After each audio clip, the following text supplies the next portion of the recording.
We have put together, I think, the most extensive and inclusive voter fraud organization in the history of American politics.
Every time we vote, we're standing up side by side with the Founding Fathers, with the men of Valley Forge, with patriots and pioneers throughout our history, with all those who dedicated their lives to making this a nation of the people, by the people, and for the people.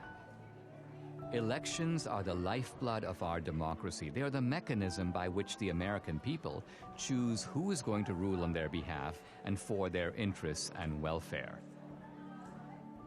Without elections, there would be no way for the American people, for us, to exercise our legitimate sway on the future direction of this country.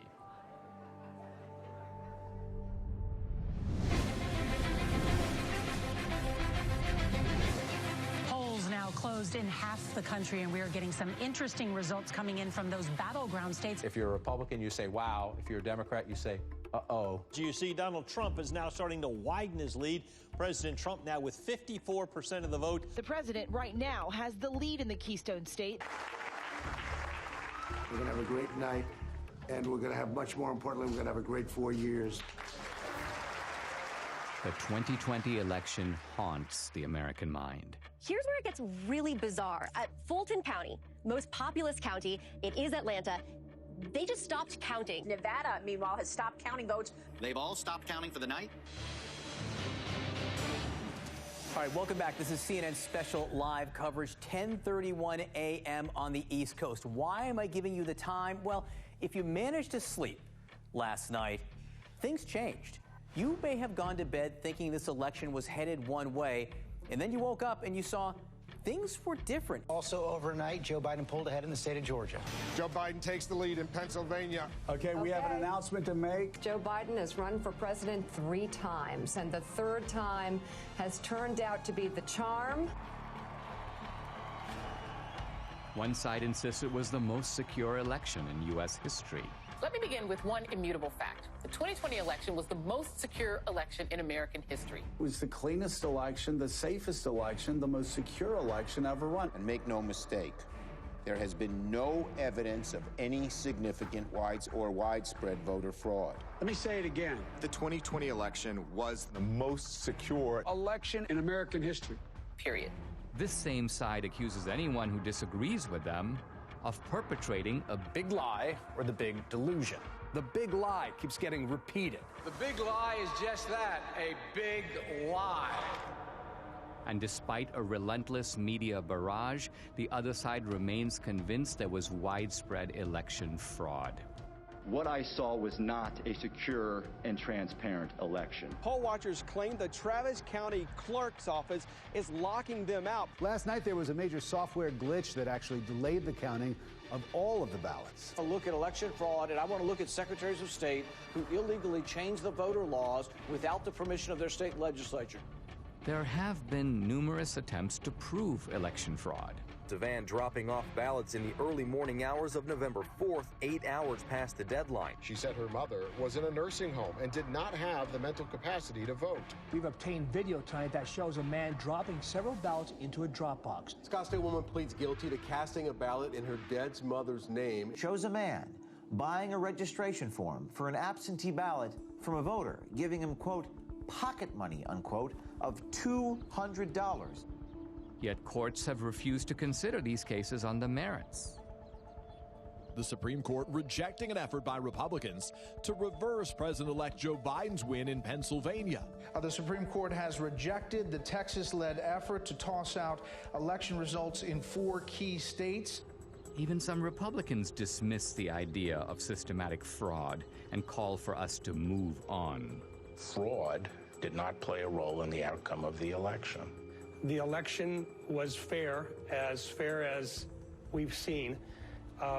We simply did not win the election as Republicans for the presidency. Rather than reject what happened on the 6th, reject the lies about the election, and make clear that a president who engaged in those activities can never be president again. But we can't move on unless we know the truth. Many other issues arise out of the 2020 election. Did the January 6 protesters go to D.C. to mount an insurrection? It wasn't an insurrection, it was a primal scream. To protect the Constitution of the United States against enemies foreign and domestic! They wanted their elected leaders to adjudicate the claims of election fraud. The left's claim that this was the most secure election is also the foundation for the widespread censorship on social media of the so-called big lie. This morning, President Trump waking up without his favorite megaphone. You will never again see a tweet from President Trump. But is it a big lie? Is it a lie at all?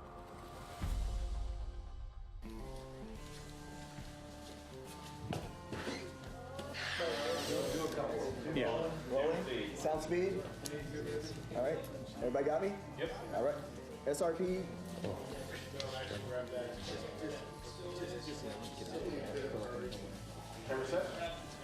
Ready? Set. Hey, I'm Dinesh D'Souza, and this is Season 1, Episode 1 of my new podcast. I started my podcast in early 2021 to speak the truth. But by simply asking questions about election fraud, you get booted from YouTube and Facebook. My podcast is sponsored by Salem Media, and I knew that other Salem hosts felt my frustration.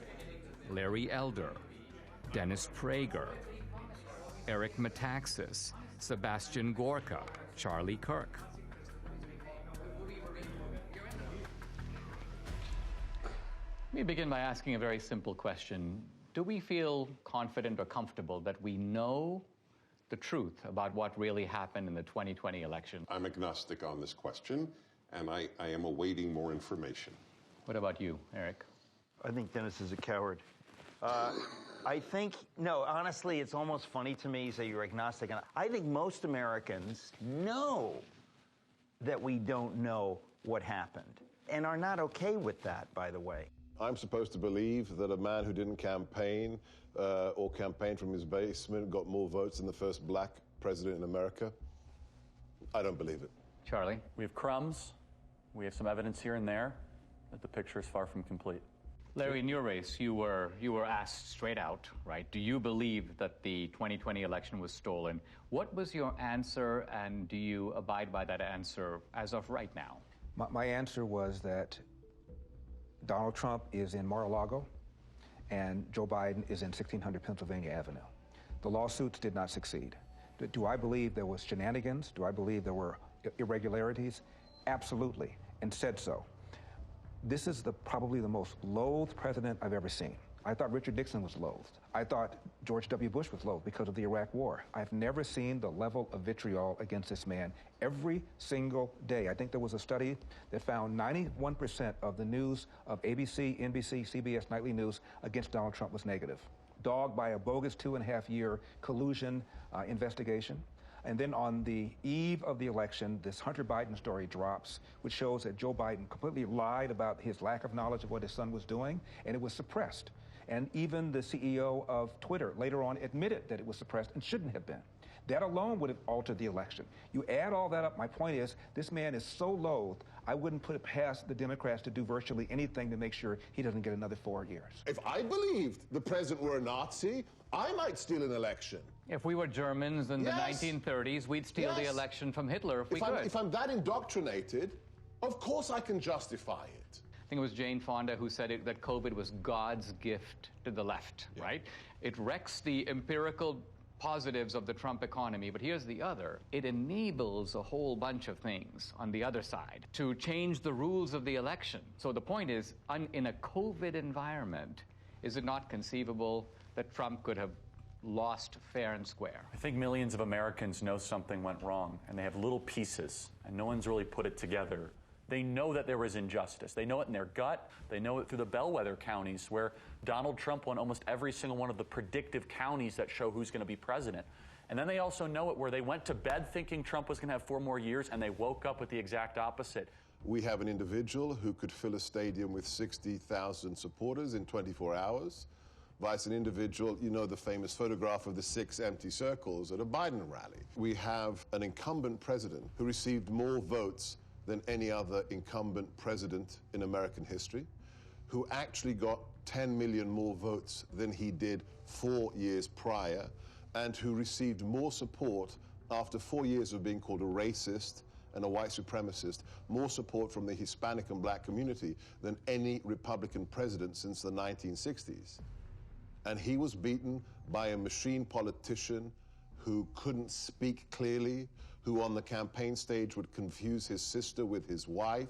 It just stinks. Now, is it possible that the very success of Republicans down ballot, I'm talking about Republicans running for the House, running for the Senate, running for other races, the fact that the Republicans as a party did pretty well, but Trump lost, doesn't that work the other way and undercut the idea that there was systematic fraud? It's an anomaly. Because if he really, when a president really loses, he has tails. What is it called? Coattails. Coattails. And the down ballots lose. But they won. Why didn't they cheat on all of those? Why didn't they cheat in Virginia with Youngkin? And who's to say they didn't cheat? Not all attempts at cheating succeed. You're right. One other question. In the Republican Party, I keep hearing people who seem annoyed at the revisiting of the 2020 election. Their attitude appears to be, let bygones be bygones. Let's just move on. I think the reason that many Republicans are saying let's move on is because bold accusations require bold evidence, and they haven't seen it. And because they know how vulnerable they are and how much they're going to be bashed. Well, yeah, you're called a sore loser. You're called a conspiracy theorist. The people who say that, let's move forward, are people in the elite who see Donald Trump as an anomaly. You will not win in any district in this country because you have said that the 2020 election was a fraud. And if they can't win on this issue, then don't use it. Well, it doesn't have to be the only issue, but their unwillingness even to speak up about it, I think, is despicable. Show me the proof, and I'll bet you they do speak up. Just like I will speak more, and I'm not running for office.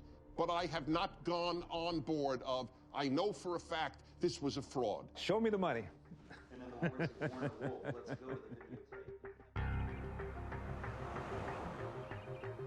Now look, I mean, the Democrats, they have a history of voter fraud. Going back to Tammany Hall in the 19th century, we've fast forward to LBJ stealing his first race in Texas, John F. Kennedy, the allegations that he stole the presidency with voter fraud in Texas and in Illinois. They've done it before. I mean, you could have someone who has a criminal record and they're fully capable of robbing a bank, but did they rob the bank? Well, it looks like it. What does our friend Catherine think about all this? Catherine's been a little quiet, but I think that means that they're working on something. I think that you should give her a call and see what she thinks. Hi, I'm Catherine Engelbrecht, founder and president of True the Vote. Hey, can I Trish. How are you? Hey, I'm doing fine. Hey, listen, I'm here with Debbie. Hey, Catherine. Hey, Debbie. You know how crazy it is out there. Have you guys been digging into this whole issue of voter fraud? Well, we have been working on something big. It's probably best we don't discuss it over the phone, but can we meet?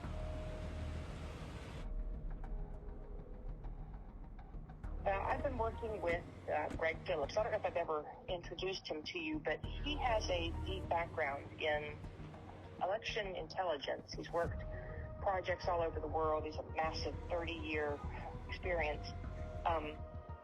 We decided to test a hypothesis, and we went really big. And now we have something that we think you're going to really want to see. So I'll send you the address separately. Now, Greg Phillips, what's your background that prepares you for this kind of work? I've been in and around election intelligence and integrity for about 40 years. We've done investigations literally all over the world. It's a combination of data acquisition, data analysis, occasionally some in-depth data mining. Our ability to draw meaningful conclusions that link the who to the when to the where is significant in the space. Catherine, you started the group called True the Vote in the year 2010. What was your mission or objective? We just didn't have enough volunteers working at the polls in our local elections. So we began by training people to work in the polls, and then as we got further into it, we recognized, wow, some of the problems you see at the polls can be attributed to problems in the voter rolls. Well, what can we do about the voter rolls? And so it turned into something much bigger than we had anticipated. True the Vote has the largest store of election intelligence for the 2020 elections in the world. No one has more data than we do. So I started True the Vote to ensure that every American voter has an opportunity to participate in elections. I think I became familiar with your work when you gave congressional testimony. Now, that was in the year 2014. In fact, I met you through Debbie, and I think what's interesting is that you not only have known Debbie for years, but you trained her. Absolutely. I was a bilingual poll watcher. Oh, yes. So my Spanish language came in very handy. I was a poll watcher in Rosenberg, and the poll judge was telling this couple that came in Spanish who to vote for. And of course, she didn't really realize that I knew Spanish, and so there we go. And you busted them. I busted them. Yeah. So, Catherine, when you set up True the Vote, you set it up not so much, it's not a partisan organization. Is that because you saw shenanigans, problems with voting as coming out of both parties? Oh, absolutely. Plus, we need parity of parties at the polls. Well, you told me about this remarkable election in which you had vote harvesting and vote trafficking, but it was on behalf of a Republican candidate. Exactly. In North Carolina, it was unique in that it actually overturned an election. There's going to be a new election in the North Carolina congressional district engulfed in a scandal over voting fraud. This all centers around allegations that an operative for Harris then hired a team of people to harvest absentee ballots, paying them between $2 and $3 a vote. So you have an activist, the guy's name was McCrae Dowless, and he worked for the Bladen Improvement Association, which was a kind of an African-American get voters to the polls, but apparently they were doing all kinds of vote harvesting, and he learned the strategy. Then he broke with them, and he took his services to Mark Harris, a Republican, well, actually a pastor who was running. Correct. And Harris won. He pulled it off. In 40 years of doing this, we've seen this over and over again. Sometimes the schemes are a little bit different. Sometimes it's people out banging on doors, gathering ballots. Sometimes the ballots are sent here, gathered here, deposited there. But the trafficking itself is always the same basic pattern. There's a nonprofit involved somewhere in the middle. There are people that are either collecting those ballots on the one hand or depositing those ballots on the other and getting paid for it. In no case is it acceptable to be paid for your ballot or to accept some form of remuneration for your ballot. And in no way, in no time, is that legal. I noticed, Catherine, that in the immediate aftermath of the election, when there were a lot of accusations and charges flying around, all reflecting these suspicions that something went deeply wrong, charges of foreign intervention, charges of machines, you and your organization were kind of dead silent. I got the impression that you were looking for a different approach. Given the outliers that were introduced in such a major way in 2020, namely the privately funded drop boxes, the mass mail out of ballots, the hypothesis was, if you were going to cheat, how might one go about this? That would be provable, trackable, traceable. You said there might be some, let's just call them bad actors, who are delivering ballots systematically and illicitly to these mail-in drop boxes, and there might be a way to track them and to bust them. We didn't know. We decided we're going to let the data tell the tale, and we collected together a team of highly skilled contractors and put together a plan to see where the data would take us. What, Greg, is geo-tracking? So the idea is to collect these signals that are emitted from your phone. Your cell phone is delivering information to apps that are collecting that ping, so there are 4 key coordinates: the lat long, the elevation, and the time. And with that data, we can then build a pattern of life around you. So that phone's here right now. Well, where's it going to be at 5 o'clock, and where's it going to be tonight? Well, here's my cell phone. My cell phone is off. Can I be geo-tracked even with the cell phone being off? Possibly. Depending on the apps depending that are on on the phone. apps, depending That's on what marketing companies do all day, every day. Now, this is the point. We were at the Apple store and at CVS, and on both occasions, they knew where you were evidently. Absolutely. And they were telling you about specials, and they were, so people have experience of this. There's 300,000 or so apps that gather that data, and then they sell it to brokers. Isn't it also true that this geo-tracking has now become a vital tool for the military, for the intelligence agencies, and for law enforcement? Indeed, they're using it almost every day. I'll say that there's no question amongst anyone that I know in the community that many, if not all, of the people that were involved in the situation at the Capitol on January 6th were being tracked previous to January 6th, because they already knew what their pattern of life was. They already knew who to look at. Many of the people who stormed the U.S. Capitol on January 6th left digital footprints that law enforcement has used in making arrests. You're saying they must have known about these people before, because some of those guys were arrested 1 day, 3 days, 5 days after January 6th, and that's not enough time to do the geo-tracking analysis. The very idea that you could go from the afternoon of January 6th to acquiring the data, tracking the data, unmask who actually owns that phone, which the government is required to do, and then get it to a grand jury, make an arrest in 72 hours? Impossible. It's not possible. They had to have been tracking the people in advance. But the fact of the matter is, these techniques are used every single day by law enforcement, the intelligence community, the Department of Defense. Was geo-tracking part of the way that the CIA was able to identify bin Laden? It certainly played a role. It's even more sophisticated today than it was when bin Laden was disposed of. More and more apps are participating in this program, if you will. The reliability of geo-tracking is not substantially different from the reliability of a fingerprint or the reliability of DNA.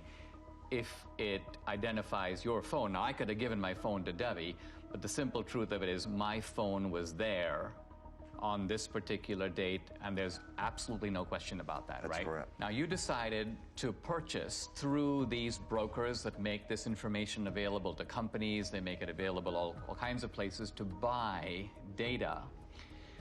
Let's talk about the methodology. You identified data in certain places, and by and large you focused on the states where the election was decided. Tell us, what are the areas that you bought data for, and what were you looking for? And what's the time period? October 1st through the election. In Georgia, we actually bought from October 1st through January 6th after the runoff.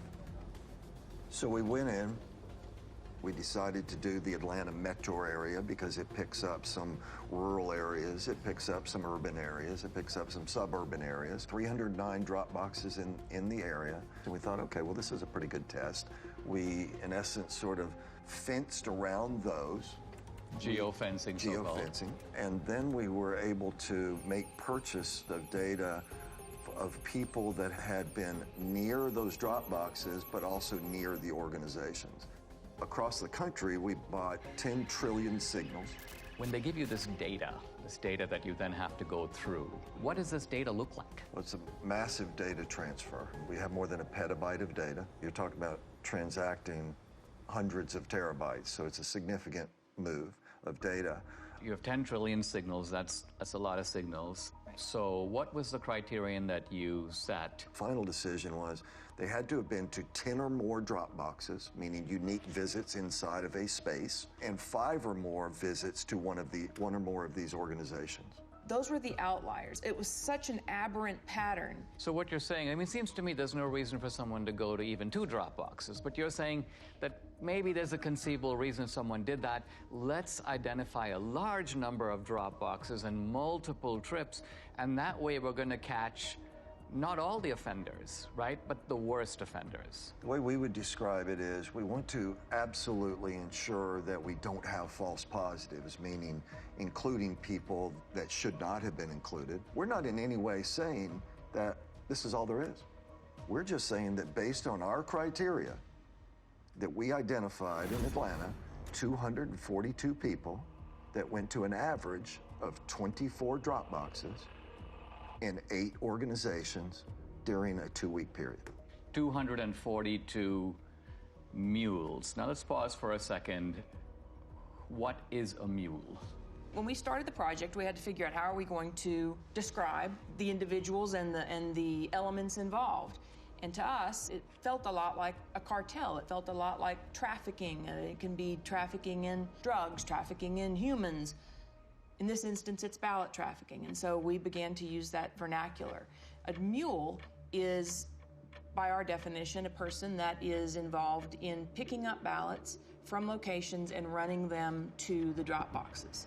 So you have the collectors on the one hand, you have the stash houses, which are the nonprofits, and then you have the mules that are doing the drops. What do we know about them? Who are they? Well, first let me say, this is not grandma out walking her dog. Bad backgrounds, bad reputations. We've had, encounters with several that are, not terribly positive. Violent guys. Can be. They are interested in one thing, that's money. Do we know, by the way, how much they get paid? According to the people that have shared information with us, it's generally $10 a ballot. In the Georgia runoff, that number was higher. 2020, of course, was the year of the Antifa riots, the BLM riots, and it was all going on in the months and weeks leading up to the election. Right. And so in the data, you have geo-tracking data of the drop boxes, but you also have data on the rioters. There were several different violent BLM Antifa riots in Atlanta. In one of them, we had 36 of our mules participate in these violent riots. There's an organization that tracks the device IDs across all violent protests around the world. We took a look at our 242 mules in Atlanta, and sure enough, dozens and dozens and dozens of our mules show up on the ACLID databases. So again, this is not grandma out walking her dog. These are, violent criminals sometimes. There's not just a criminal element, but there is an ideological element, and that there's an overlap between people. I mean, you're not going to go to an Antifa riot and find it overpopulated with patriots or Christians or Republicans. These are people on generally the far left. And turns out that these are people who also help to make up the mule population. I think that's also borne out in our target organizations themselves. They're not like Republican organizations. These right? are left-wing Democratic organizations. Yeah. Let's zoom in here. So the mule is the delivery man. The mule is the delivery or woman. And what you're saying is they have a starting point or multiple starting points, and then they have the end point. And the end point is the drop box. That's right. Right? That's right. But you're saying that they get the ballots from somewhere, and then they go deposit them in multiple drop boxes. One of the questions that will come up in the work that we've done is, well, how do you know that this wasn't just somebody that's got a big family and they just deposited a bunch of ballots once? Or how do you know that this person didn't just work at a location that is near a drop box and so they're constantly going by a drop box? And the elements that are additive here, the going to the nonprofits, the ability to identify the pattern of approach to a drop box, and that it is going not past a drop box and on, but directly to a drop box and back to another point and then to another drop box. All of these things. I mean, isn't the timing significant? If some guy's going to a drop box at 2 a.m. in the morning, presumably he's not like out for a walk. Right. So we're going to show you a visual, a pattern of life that someone can see and look at rather than just a whole spreadsheet of numbers, being able to look at it in this manner. What you see here on the screen is a single person on a single day in Atlanta, Georgia. They went to 28 drop boxes in 5 organizations in one day. What are the orange dots? Those are drop boxes. And what is the blue tracks? That is a smoothed out pattern of life so that we could take the sort of the movement of the individual cell phone signals, marry them together into something that's visual so that you can see movement on the individual. To get to some of these drop boxes, you had to be intentional. You had to get off the highway, you had to go on surface streets, you had to turn in somewhere in order to get to those drop boxes. And the circles, I take it, reflect the nonprofit centers? Are that the places where the ballots originate? The stash houses, where the ballots are collected and handed to the mules to take to the drop boxes. Now let's move over to Arizona. How many mules in Arizona? A little over 200. A little over 200. In Phoenix alone. The reason I think this is all very significant is because these were very close states, right? What was the margin in Georgia? 10 or 11,000, I think, in the end. In the end. And Arizona also extremely close. Yeah, very close. Then you moved on to Wisconsin, but our initial look was in Milwaukee. Gross numbers were a little down, but the average number of visits to the drop boxes was up. So instead of having only 24 unique visits, I think we averaged 28. I mean, maybe I've heard people in Milwaukee are really hardworking, and maybe they just went overtime. And then let's go to Michigan. We have more than 500 mules that we've identified in Michigan. Again, the number of boxes is lower. Now, where in Michigan? Detroit mainly, but we have people in Detroit that went to more than 100 drop boxes. 100. I mean, this is stunning because it's like, I cannot think of a rational, kind of innocent reason for someone to do that. It just doesn't exist. No. So any reasonable person would say, you're onto something big here. We should take a closer look. Let's go to Pennsylvania, critical state.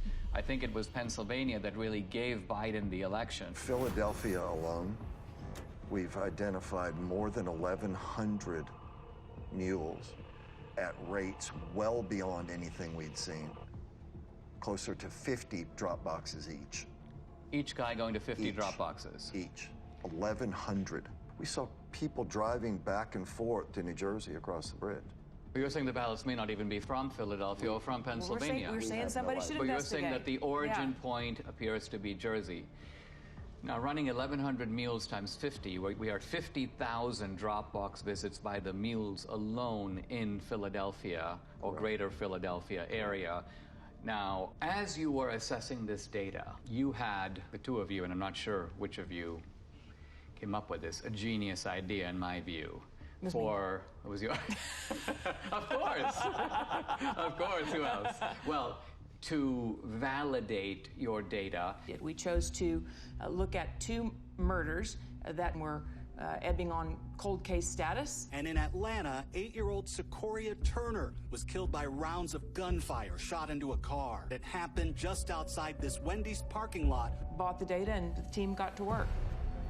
You could see visually that there were only a handful of unique devices that could possibly have pulled the trigger. So this is the area, and this is where the Wendy's was. And are you saying that each green dot is the same guy, but moving through time? Each color is one person.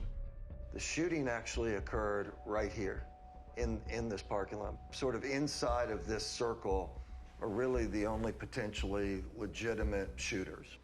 Each of these devices has a unique device ID, and we turned the bulk of this information over to the Federal Bureau of Investigation. Now, I read, they've arrested 2 suspects. They have.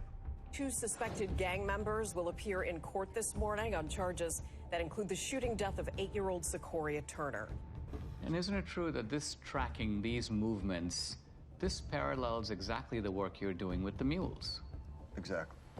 It's one thing to have the scientific evidence, which is persuasive on its own merits, but do you have video evidence? We do. How much of it do you have? 4 million minutes of surveillance video around the country.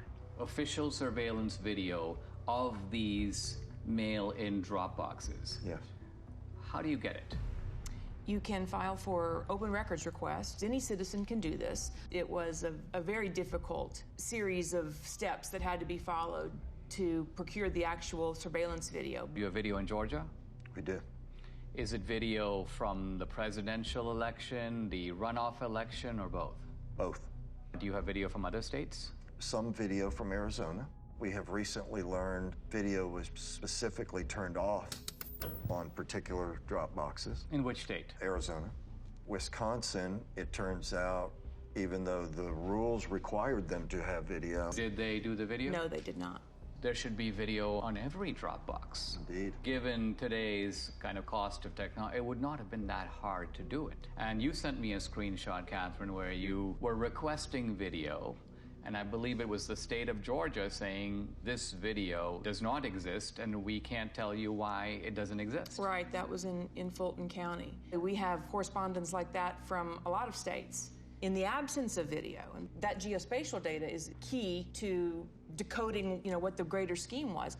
But in the case of what we're going to show you now, what kicks it up a notch is that we have the geospatial data to support the video. Let's talk about some of the videos. So we're going to show you a couple different ones. This particular individual we have in a number of different locations at a number of different times. He's actually a mule. This is the official surveillance video of Georgia.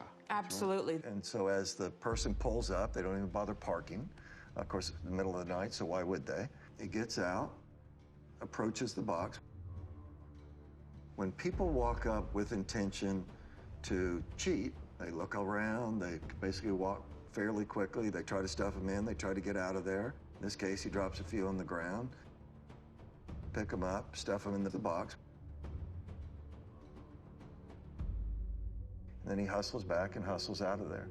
So this is what it looks like. It doesn't necessarily look like, hundreds of ballots being stuffed in. You don't need a whole lot of fraud, you just need a little in the right places over time. Is there a way to estimate, or even roughly, how many ballots are being tossed into a box at a given time? It might be 3 or 5 or 6 or 10 or something like that. The idea is to stay under the radar. And as Greg said, the number is, 3, 5, 10 ballots. But then they're not done for the day either.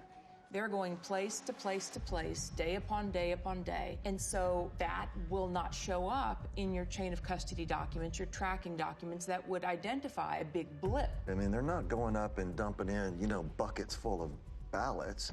On the other hand, we've seen circumstances where it appears that buckets full of ballots showed up.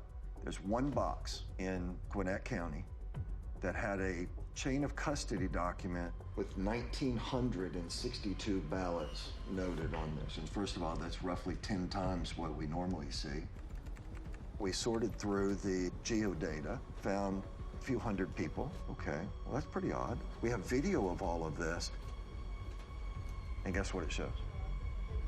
271 people approached that ballot drop box during that 25-hour period. 271. 1,962 ballots were deposited. Wow. Here are election officials pulling out of that drop box 2 full duffel bags containing over 1,900 ballots. Let's look at another one. Yeah, let's take a look at... Interesting thing about this person is the device seems to live in South Carolina. So this person isn't even from Georgia.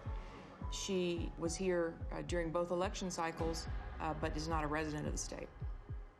But as she approaches the drop box, she never looks at the trash can, right? She's looking the other way. But the other thing she has is she has gloves on. What one of our analysts noticed was these surgical gloves only appeared from December 23rd forward in the runoff. So we didn't see a lot of them previous to December 23rd, and we couldn't figure out why.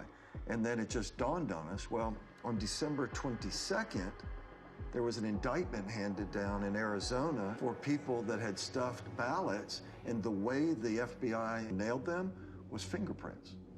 And then lo and behold, the next day and days forward. So this video is now from the Georgia runoffs. This is January of 21. This particular one is at approximately 1 o'clock in the morning on January the 5th. Stuffs her ballots in there. It's like a small stackish, maybe 3, maybe 4. Takes them off, and then puts them in a trash can that she never looked at. So she knew it was there. She knew it was there, right? And so we have her on a number of locations. She's an out-of-state mule, and then this is in no way the only drop box that she attended. That's right. No, she's goes to dozens and dozens over the course of these 2 elections. Who's next? What you're going to see is he approaches the drop box on his bike. He also has a backpack on. Pulled the ballots out of his backpack. Taking his time. Taking his time, digging around, looking for some ballots. Finally gets that, pulls them out. Okay, now I'm set. And he'll put them in. But you also see him get sort of frustrated as he starts to leave, because guess what? At this point, they had started requiring the mules, apparently, to take pictures of the stuffing of the ballots. It appears that that's how they get paid. So they take a picture, stuff it in, they take a picture, not a selfie, but a picture of the actual ballot going in. But this guy gets frustrated, so he actually has to park his bike, get off. So if you were there just casting your own ballot, what reason in the world would you have to come back and take a picture of the box? And he kneels down. Looking around. Takes some pictures. Okay, the next one. Yeah, so let me show you Dog Guy. So Dog Guy, middle of the day, this is actually at a polling place. So the people in line are waiting to go in and vote early. They're doing it the right way. Okay, now you've got some other people going to walk up. This lady doesn't care, but this next guy cares. He's watching the whole thing. The guy looks up, talks to him. Got the ballots under his arm already. Now he's got the rest that he pulled out of the bag. And he's going to get his camera ready to take the pictures as he puts them in there. If you consider the brazenness of this, right? This is the middle of the day. There's people sitting there watching you cheat. People that are doing it the right way. But it's difficult for them to know what to do, except observe and maybe say, what's going on here? What did I just see? They wonder, what does this all even mean? If this is happening in broad daylight and nobody's doing anything to stop it.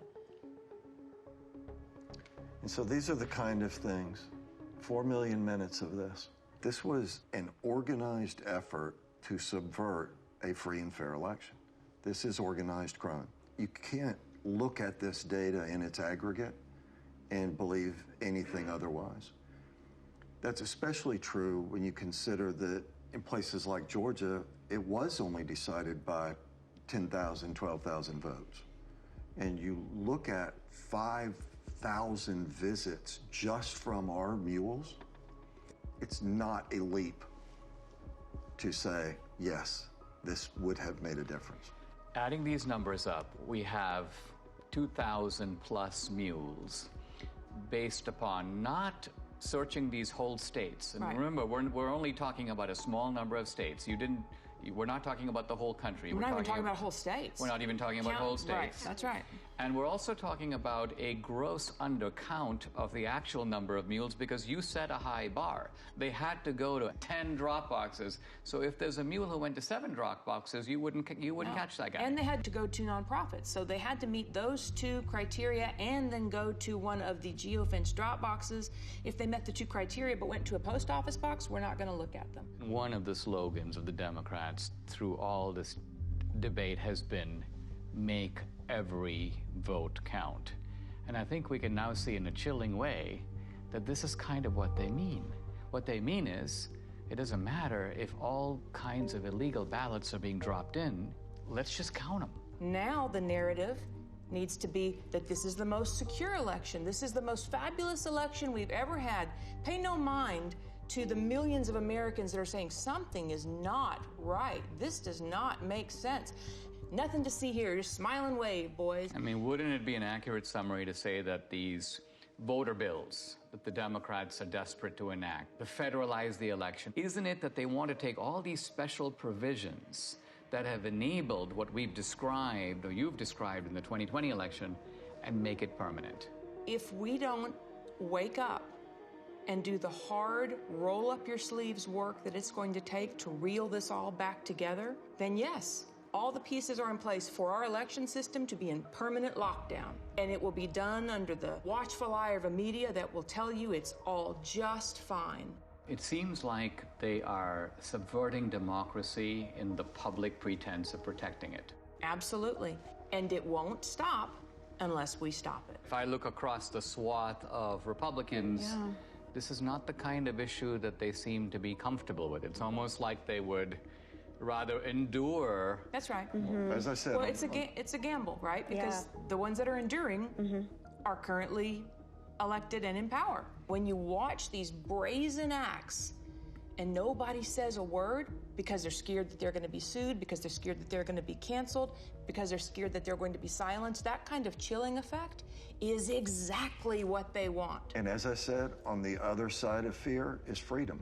If you never get past the fear, you're never free. Let's sum up what we know. Do we know for sure that this was not, in fact, far from, the most secure election in history? It was not. We know that for a fact. Do we know for a fact that there was coordinated, systematic fraud in all the key states where the election was decided? Yes. Yes. And therefore, does it follow that the people who suspected fraud, even though they didn't have the proof, their suspicion was right? Absolutely. Their instincts are right. And moreover, that the states that are trying to do something about systematic fraud by restoring a modicum of, let's call it the old rules, checking your voter ID, checking signatures. You want a mail-in ballot? You know what? You got to request an absentee ballot. We're not going to send 20 million ballots out there and see what comes back.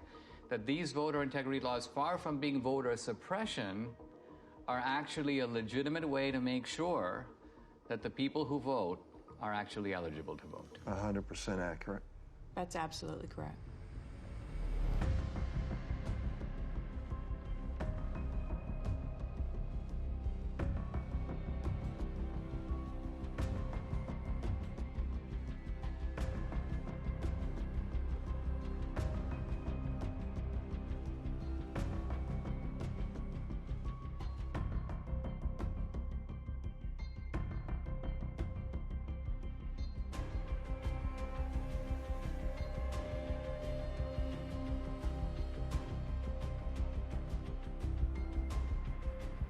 What you are seeing is a crime. These are fraudulent votes. In 2 of our 5 key states, you were allowed to give your ballot to be delivered by a family member or a caregiver. This is vote harvesting, but it's not the same as ballot trafficking. In no state in America is it legal for nonprofit organizations to collect ballots and pay mules to deliver them to mail-in drop boxes.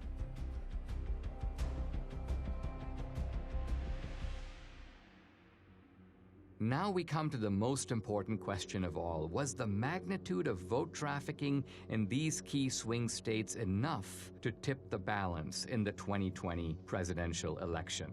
Let's first narrow in on just our 2,000 mules. Their average number of Dropbox visits, 38. Their average number of illegal ballots deposited per visit, 5.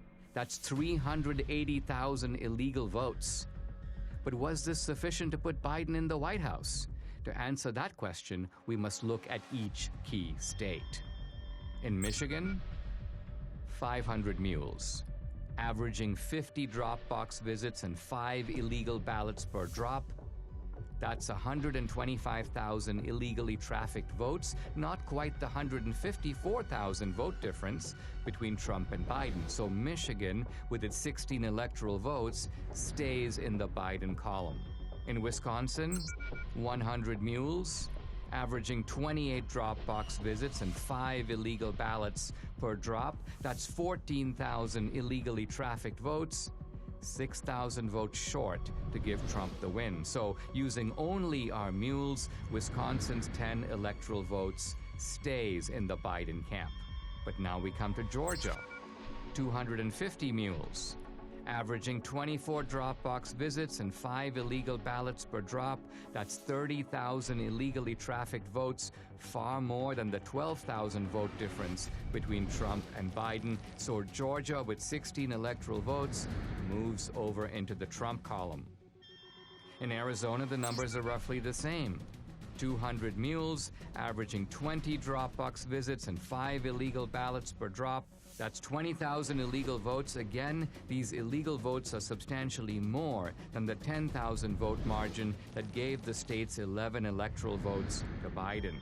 In Philadelphia, Pennsylvania alone, 1,100 mules, averaging 50 drop box visits and 5 ballots per visit. That's 275,000 illegal votes, again comfortably exceeding the 80,000 vote margin between Trump and Biden. So Pennsylvania's 20 electoral votes goes for Trump.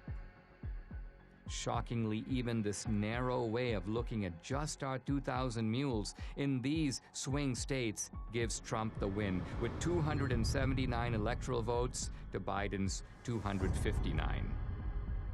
But no one thinks that our 2,000 mules were the only mules trafficking illegal votes. To widen the search, Greg and his team lowered the criterion from 10 or more to 5 or more drop boxes. This revealed a huge upsurge in the number of mules from 2,000 to 54,000. 54,000 mules. Next, they used a very conservative estimate of just 3 ballots per drop box visit.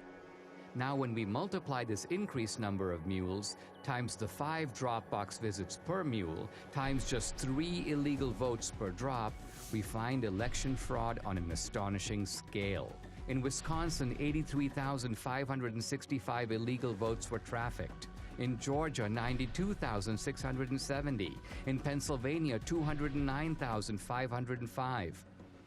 In Michigan, 226,590, and in Arizona, 207,435. Using this calculus, Trump would have won all the key states. And the final electoral vote, 305 to 233. I wanted to get my Salem colleagues' take on what I'd learned here.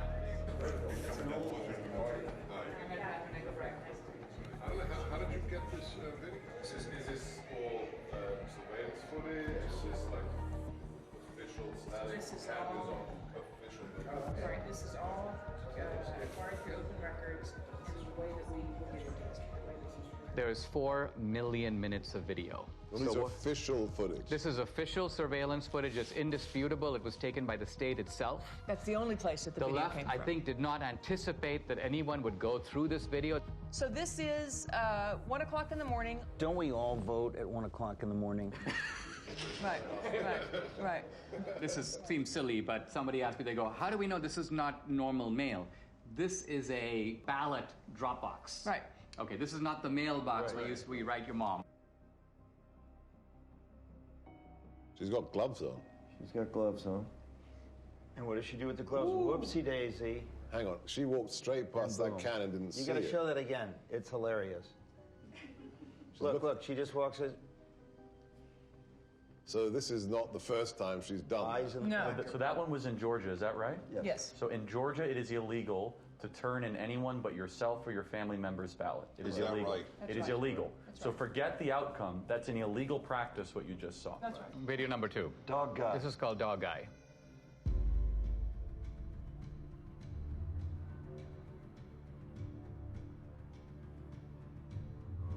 He's taking pictures. Why would you do that? So you get paid. That's business. It's business. What do you suspect if you had actually caught this person at that moment, hand me those ballots, and the person did, what do you think you would see? Whose name is on it, in your opinion? Ineligible voters, people that have moved. Would you see legitimate ballots? There's an ambiguity in what you're saying. The ballot itself is legitimate. No, that I... Right, it's not a fake piece of paper. Yes, right. Okay. But again, remember, when you mail in a ballot, you have a security envelope with the signature verification standard that's been all but washed away. And as soon as it's taken out of that envelope, then you have a disconnect, and the ballot is private. It's a virgin sheet of paper. The ballot is private. The only private. ID is on the envelope on the outside. This is an example of multiple ballots, so this... 3:57 a.m. Prime voting time. Got to beat the lines. This person comes up, Right. and what you're going to see is when you try to put too many ballots in.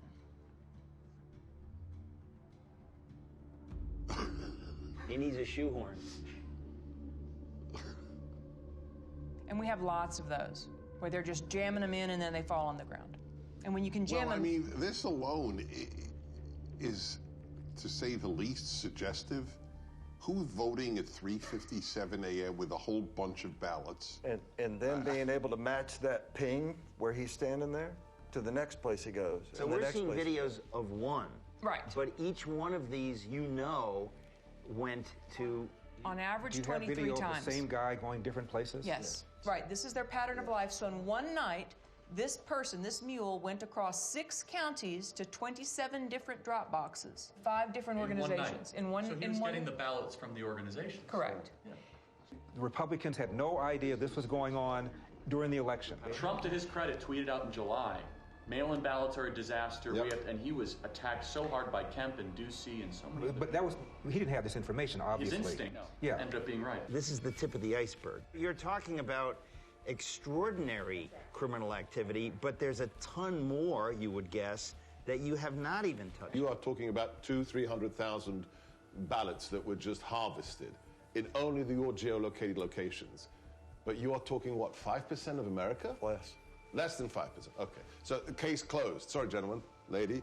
Case closed. All right, so I do a heroic thing that not necessarily others here do. I read the New York Times every day. That's crazy. We're sorry for you. It's my martyrdom. They claim all of these places we have found maybe 4, maybe 50 phony ballots. These aren't phony ballots. Right, No okay, one's so ever, wait, this is a but very they're novel... Wait, they're phony names. No. There's no name on the ballot, Dennis. Okay, let's say we got access to every single ballot thrown into the ballot boxes. Would we be able to prove this is a fraud? It's the perfect crime because it cannot be curated after it is committed, because the evidence has no connection to the person who is meant to be voting. That's the problem. As soon as it gets taken out of the envelope, the identity of the voter we're claiming, disappears. so the vote from John Doe is from a John Doe who is dead or a John Doe who is moved. Is that correct? Or voted somewhere else. Or voted so. Why is that not provable? There's an easy way to bust it, but it's not the way you think. It's not to go find the ballots in the ballot mix. You can't do that. The way to find it is these guys have the cell phone identification of all the mules, all of them.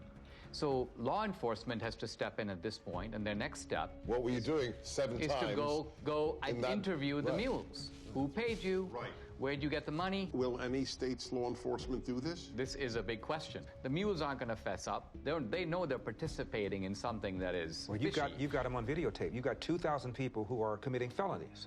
Right. I'd like you to just reflect about what you've learned today and how you're feeling and thinking about it. It's just sickening to me. This is jaw-dropping. What you showed is frightening. Republicans had no clue this was going on. I wondered, were there any Republicans who did know? Investigative journalist Heather Mullins interviews a whistleblower hired by the National Republican Senatorial Committee. I was hired by the NRSC.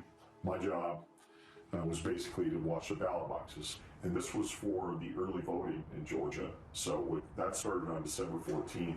It ended on the 31st of December. And we would monitor that box from 8 to 8 all day long.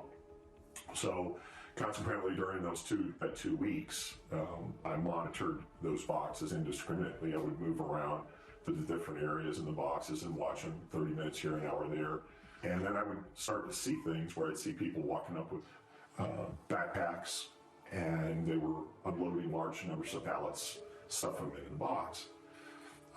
Recorded some of that and took pictures of it and dates and times and those things. I spotted a place from Texas, from Colorado, South Carolina, North Carolina. And I just thought that was odd that all these states were coming in and these people would get out and I'd watch them get out and then they'd go up to the ballot and stuff the ballot in the ballot box. I thought that was kind of odd. So, we took pictures of those things. When we took pictures, recorded license plates and those things. And then I uploaded those photographs to a Dropbox. Then when it came to the Georgia runoff, the actual day of the election, which was January 5th, I was up there. It was early in the morning. Now, there were Stacey Abrams people all along the sidewalk up there. How did you know that they were Stacey Abrams people, though? Well, they had those masks on that said vote. Okay. She has one of those things. This was during COVID, right? And they were part of that initiative. I knew that she was part of that initiative that she had going on about get out the vote kind of thing. So it was Democratic Party and it was Abrams people that were, they were all interacting with each other. And then the local Democratic Party chairman was there also. About 6:30 that evening, we noticed there was a couple, a female couple. These two ladies had run up and they had a big stack of ballots. And we were standing there and they tried to shove the ballots in there. And I'm looking at her taking pictures, and the other gentleman took some video and everything. And she turned around and looked at us and she said, "What are you doing?" And I said, "Well, we're taking a picture." And she said, "Well, you can't do that." And I said, "Yes, I can." And she got mad. And she ran up the sidewalk and left. So you're saying the NRSC was made aware that there were people stuffing drop boxes at specific dates and times? Yes. So with what you witnessed during your time watching these drop boxes, do you believe that that was enough for law enforcement to get involved? Oh, definitely. But after several weeks, no contact or anything, and, I just... Now, so you're saying, though, if somebody had contacted you, you would be willing to testify to these things and give those depositions under oath? I would have had to. Yeah. I would have had to.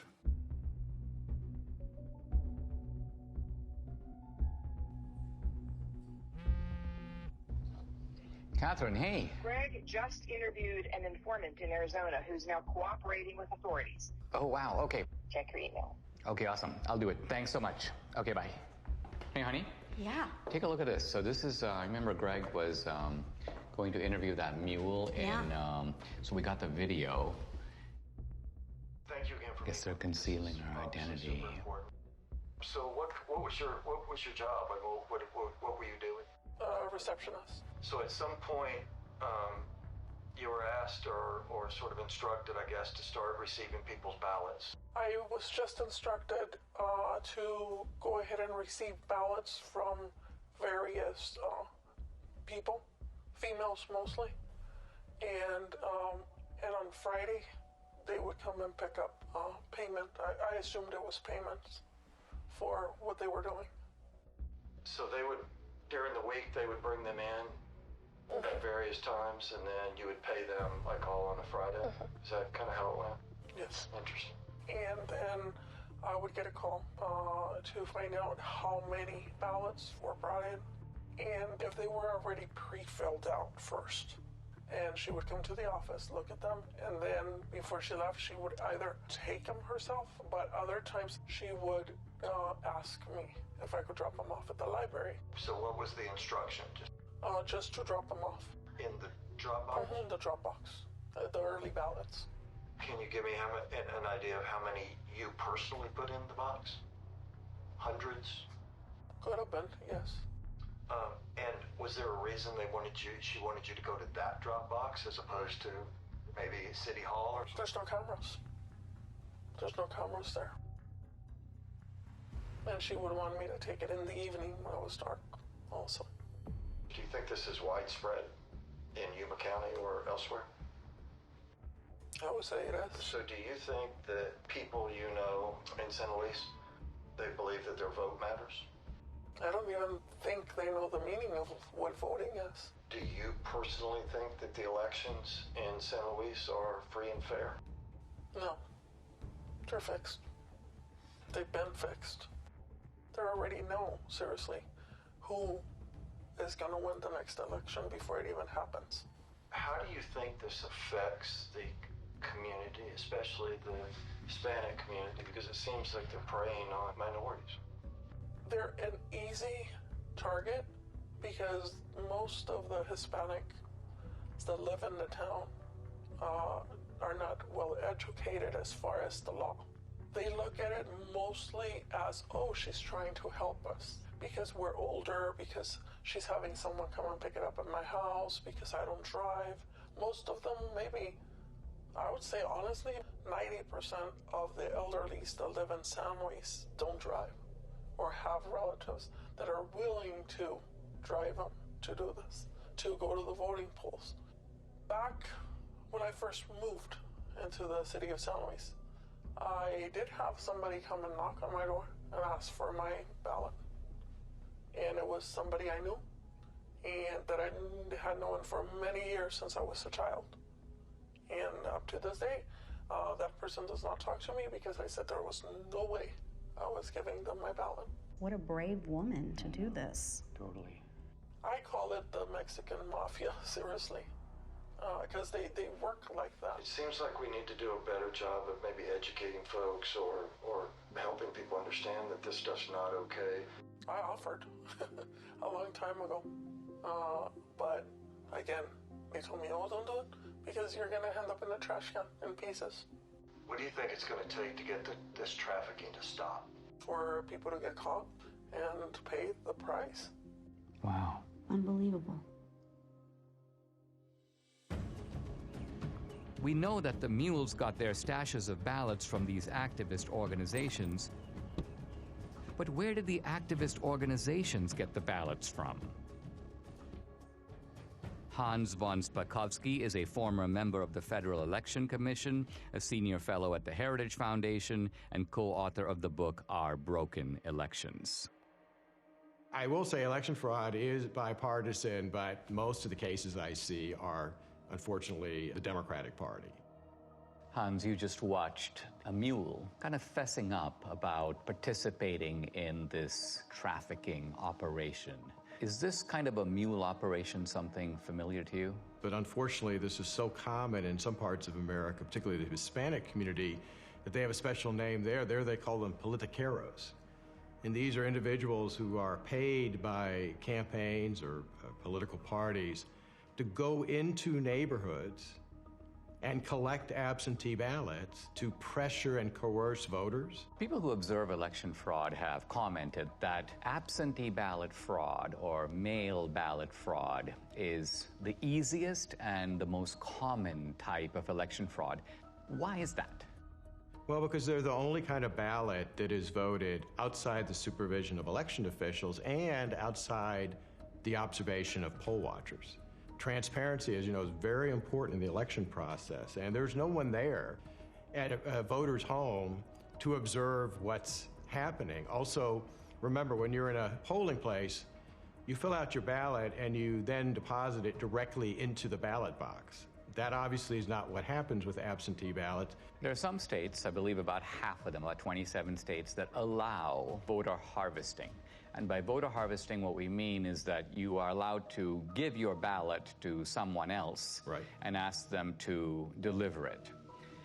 Now, are there any states in which you're allowed to pay mules to deliver ballots to drop boxes? No, you're not supposed to be doing that. And allowing vote trafficking to begin with is a huge mistake because you're giving third-party strangers, candidates, campaign staffers, party activists, all people who have a stake in the outcome of the election, you're giving them the ability to handle something very valuable, a ballot.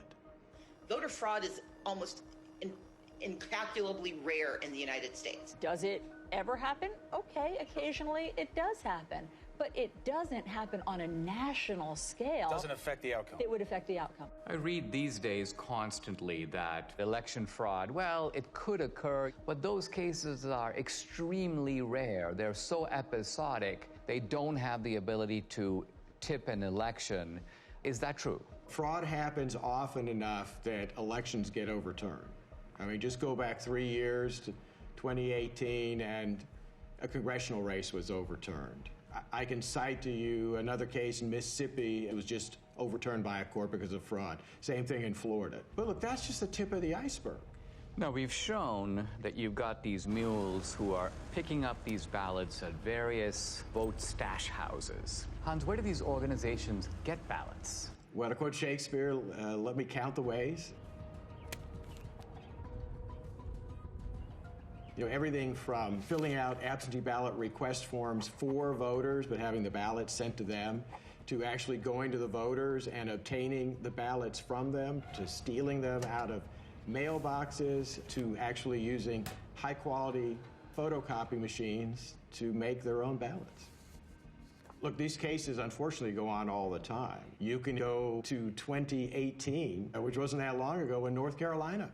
Leslie McCrae Dowless is accused of mishandling absentee ballots in North Carolina's 9th District. Dowless would frequently obtain this report from the Board of Elections, looking for the date an absentee ballot was mailed and if it had been returned. Ginger Eason, who first told me she was hired to pick up ballots, and Kelly Hendricks, who testified she did the same thing. What would you do with the ballots after you picked them up?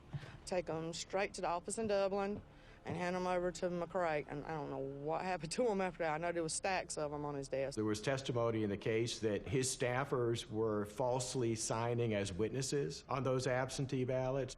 Because he had done this before, he actually apparently had signatures of voters from prior elections in his offices. Voter rolls are in notoriously bad shape. States do a very bad job of taking people off who are no longer eligible because they've died or moved away. And it's very easy to get hold of a state's voter registration list. So, you know, if somebody's on the list and they haven't voted in 10 years, you're probably pretty safe in trying to cast a ballot. On their behalf. On their behalf. Remember, in states that made the mistake of simply mailing out a absentee ballot to every single registered voter, well, if you're a fraudster and you get hold of that absentee ballot, you've got 90% of the information you need to fill it out because the name's going to be on the outer envelope and their registered address. Let's follow the track of these mail-out ballots, right?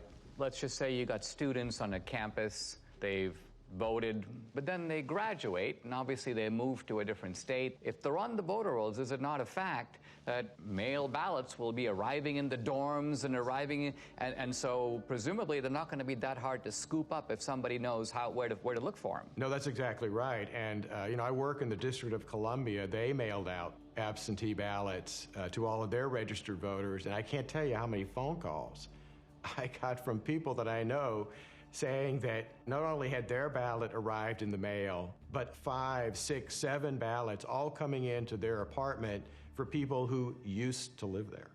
Now, a former Supreme Court justice in Wisconsin named Gableman has done a preliminary report. He talks about the fact that there are approximately 90,000 people in Wisconsin who are in resident care facilities or nursing homes. So she's basically not capable any longer of even remaining awake for more than a few minutes. And so are you surprised that she voted in February 2021? Absolutely. But I was surprised to hear that she voted in the last presidential election. Much to my surprise, she had voted off and on for the last 10 years. I guess in my mind, I thought if you put your parent into a facility because they were incapacitated, they would not even be offered the vote. They make you vote. They make you vote here?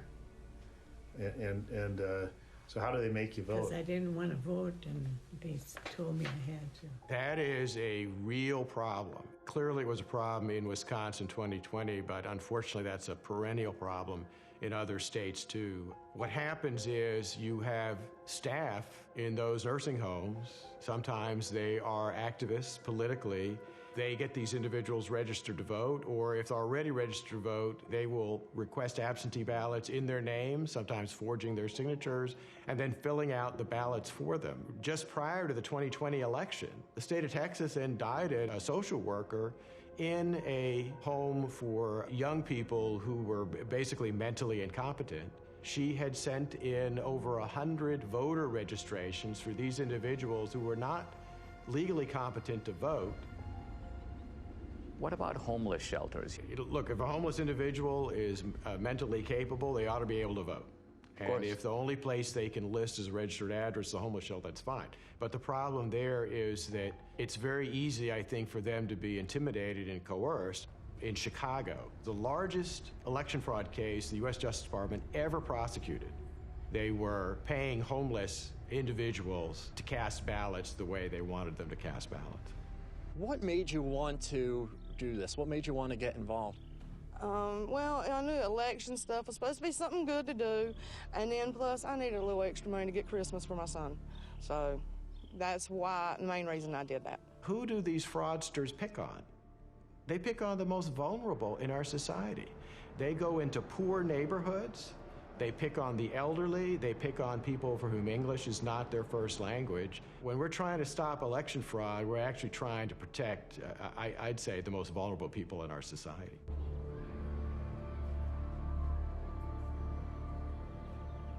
We now know where the ballots could have come from, but to pull off a heist like this on a national scale would take deep pockets.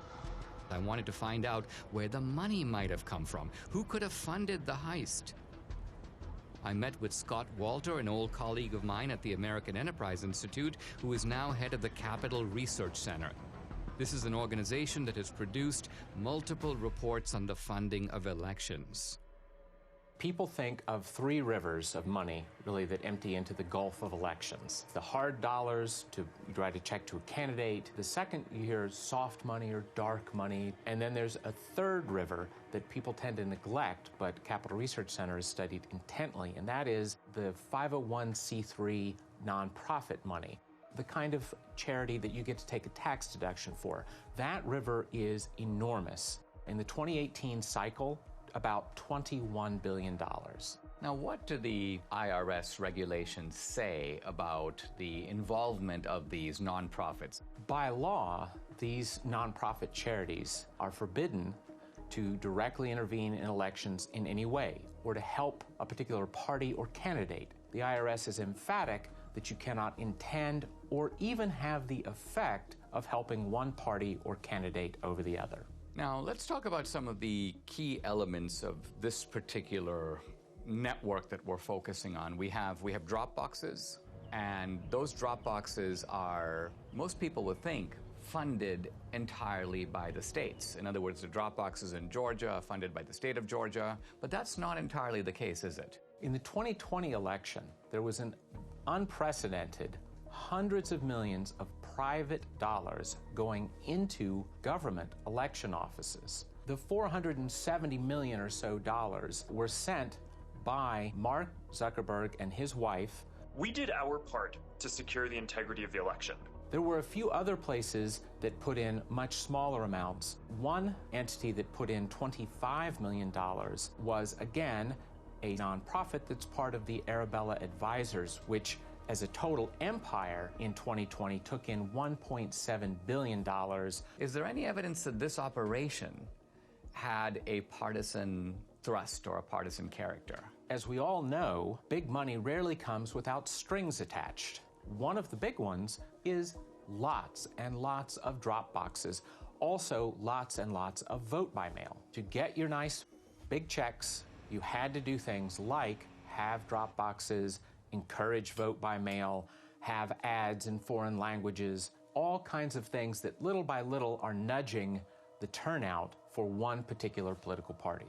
In addition to the $470 or so million that went into the Zuckbuck operation, you also had in 2020 a $120 million project, very secretive, called the Voter Registration Project. The $120 million, it came from Soros's foundation, it came from Visa's foundation, it came from Warren Buffett's foundation, it came from unions like the SEIU. The Voter Registration Project has as its goal increasing in the 8 target states over 2 million voters who are overwhelmingly expected to vote for the Democratic Party. And so the states that we're talking about here, Arizona, Yes. Georgia? Yes. North Carolina?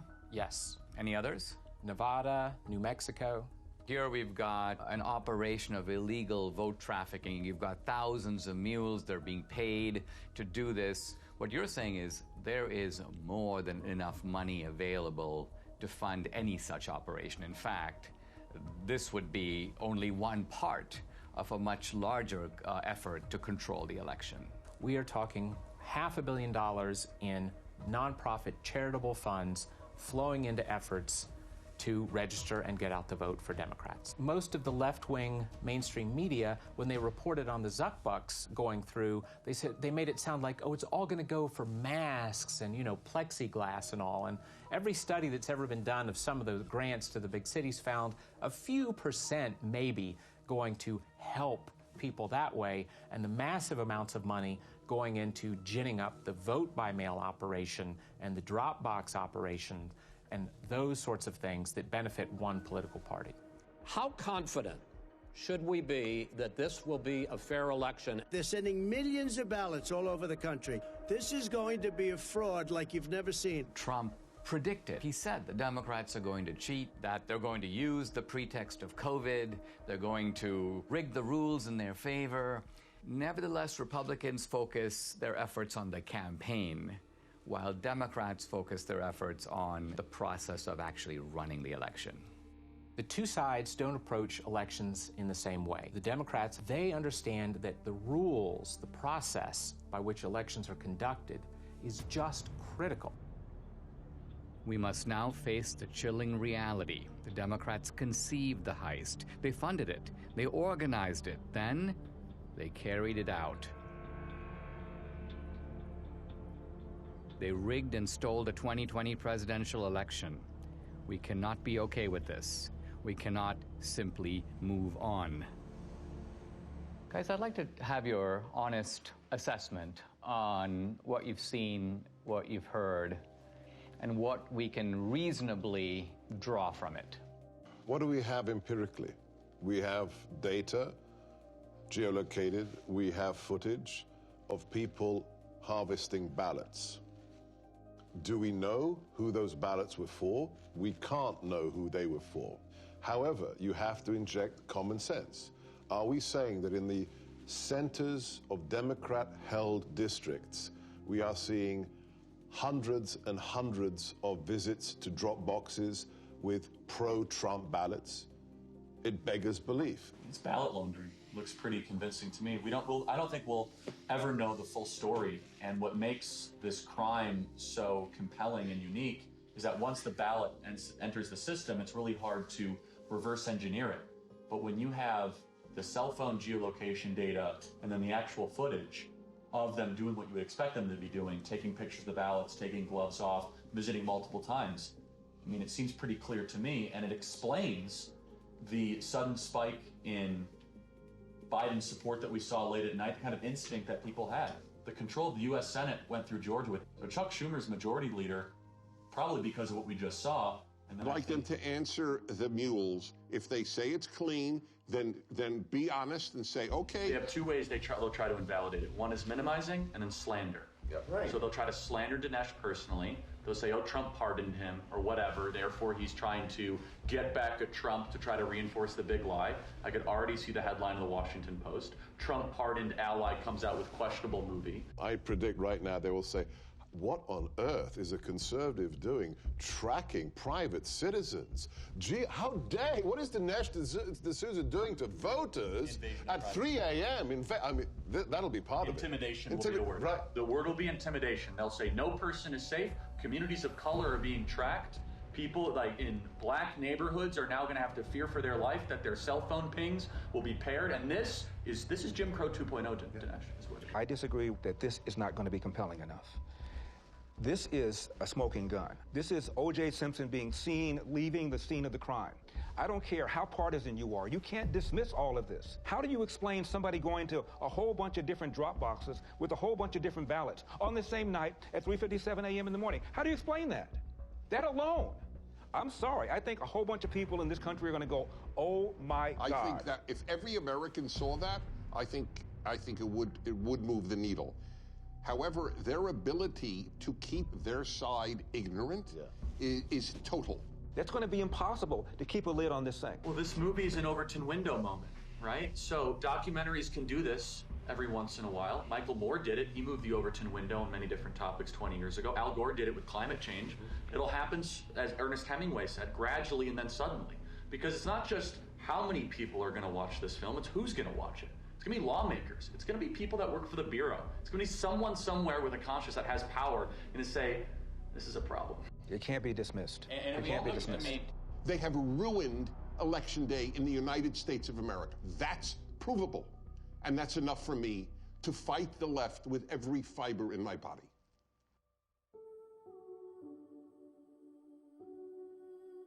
Without free and fair elections, we are not a democracy. We are a nation run by a criminal cartel masquerading as a democracy. Never in U.S. history has a presidential election been as thoroughly corrupted by coordinated fraud across multiple states as we now know took place in 2020. Today, totalitarian regimes camouflage their fake elections with appearance of democracy, but they're not real democracies. We don't want to join them.